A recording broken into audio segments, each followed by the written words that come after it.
সবকিছু মিডিয়ার সামনে নাই বললাম। চাষ করো না, চাষ টাস করি না এখন।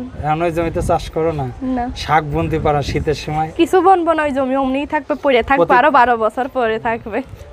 জমি ফালায় রাখবে? হ্যাঁ, আরো 12 বছর পরে রাখবে। যদি মনের মতো কোনো চাষি পাও তাহলে কি চাষ? মনের মতো চাষি পাইলে দুইজন মিলে একসাথে চাষ করবো, আল্লাহ বাঁচাইলে।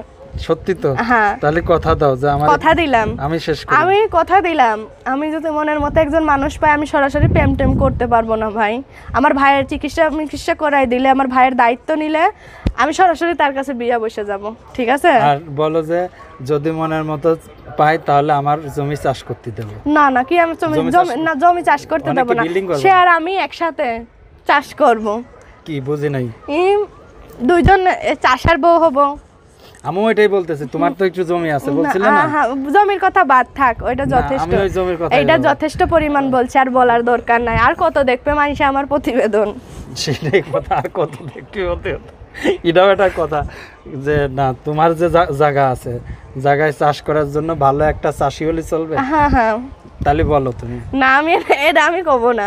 আমি 5 ওয়াক্ত নামাজ পড়ি, কুরআন পড়ি। এটা কি খারাপ কিছু? আমি 5 ওয়াক্ত, আমি একজন ভালো মনের মানুষ চাই, যে নিখুঁত ভাবে, তার মনে কোনোই থাকবে না। না না, নিখুঁত ভাবে সে আমারে ভালোবাসবে, তার মনে কোনো অহংকার থাকবে না, ঠিক আছে? আমিও যেই রকম মানুষ, আমি সেই রকমই একজন মনের মানুষ চাই। তোমার ভিতর তো ঝামেলা আছে। আমার